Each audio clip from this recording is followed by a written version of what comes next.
Es hablar de una expresión muy actual en México. Desgraciadamente se ha formado ya toda una serie de artistas, se han formado a partir de los últimos años, de la violencia que ha generado esta guerra, que no es que la haya originado el PAN, pero sí de alguna manera no la han combatido de manera adecuada, y por lo mismo se ha extendido, se ha expandido, se ha multiplicado de manera verdaderamente asombrosa, y por lo mismo hay muchas expresiones ya que hablan de algo que podría considerarse como un fenómeno que se llame la narcocultura. Pareciera que toda la realidad mexicana se aborda y se utiliza de tal manera que la narcocultura pues sea una expresión que resulta preocupante.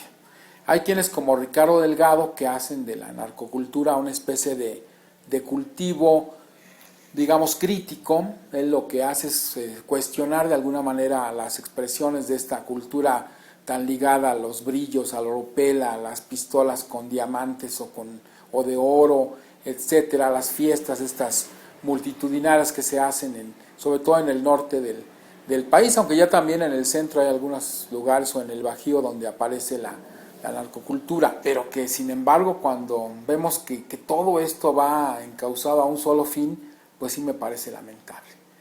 Yo creo que pocos casos hay con esta mirada crítica, más bien hay como una suma a una ola de irregularidades y de hechos trágicos, que a veces no hay la conciencia suficiente como para regresarla a su origen o al momento, para poder rechazarla de alguna manera.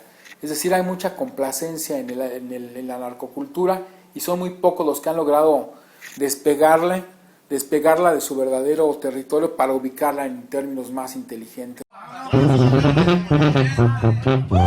El narcotráfico es un fenómeno que nos ha pegado en este país desde hace muchos años, y se ha vuelto en un negocio donde, bueno, pues genera muy buenos dividendos. Lástima que está en un terreno ilícito, que bueno, eso provoca una violencia, ¿no? Sin embargo, cuando toda esta cuestión cultural empezó a tener una repercusión política, pues vinieron como esas fricciones y esa división, y pues el cómo poder mantener un negocio tan peligroso, vamos a ponerlo así, de una manera donde ya está rebasando al mismo Estado mexicano, ¿no? O sea, de tener primeramente una especie como de equilibrio, como un convenio, de que yo los dejo trabajar, ustedes me dejan trabajar, y todos contentos, tú sacas tu parte, yo saco la mía, y bueno, ya saben que todo esto se ha involucrado hasta el mismo gobierno, ¿no? Para mí, viéndolo desde mi contexto en el que crecí, pues era el trabajo que tenían mis amigos, ¿no? El trabajo que tenían los papás de mis amigos. Era la manera de vivir en mi barrio, en mi terreno. Eran los papás que se iban a la sierra de Chihuahua, a la sierra de Badiraguato, a sembrar, a cosechar, a cultivar droga, ¿no? O toda la cuestión económica también, toda la cuestión de dólares. Iban, venían, pero no sé, aún tengo todavía como un poco esa percepción sobre el narcotráfico como un trabajo más. Antes podría hablar realmente mal, pero creo que podría hablarte más mal de la religión y de la política. Yo vengo de una región de Tamaulipas, Tampico.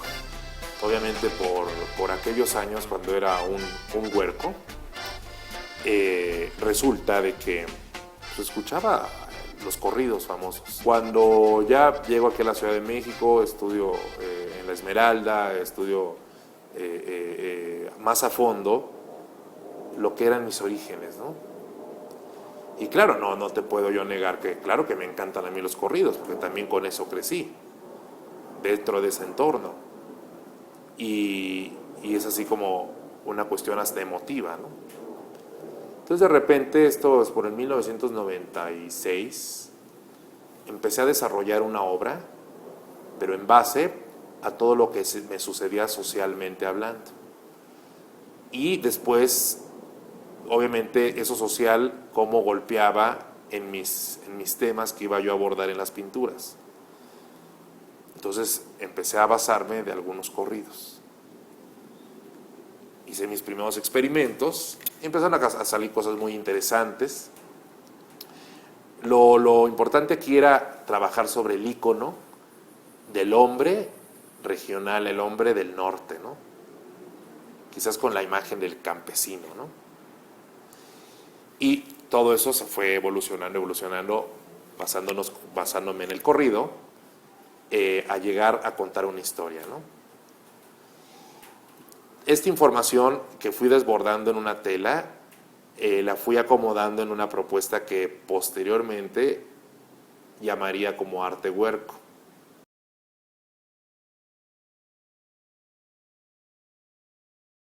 El proyecto en realidad nace como sin hacer nunca, hasta hoy que estamos hablando aquí, sin hacer apología al narcotráfico, ¿no? Como algo bien visto, vaya.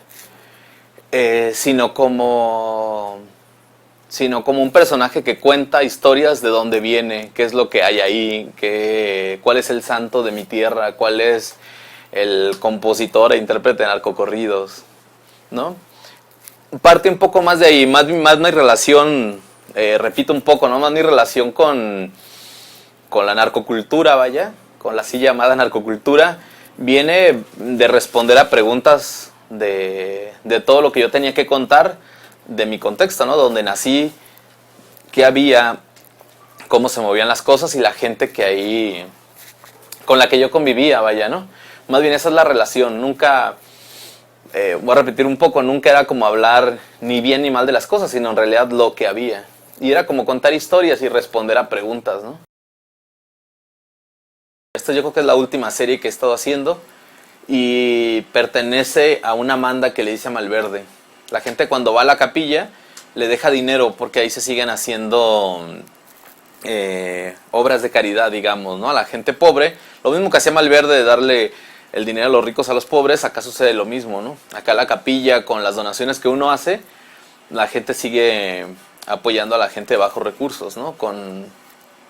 Pues no sé, con despensas, con comida, depende de lo que le falte, uno va a la capilla y hace eso.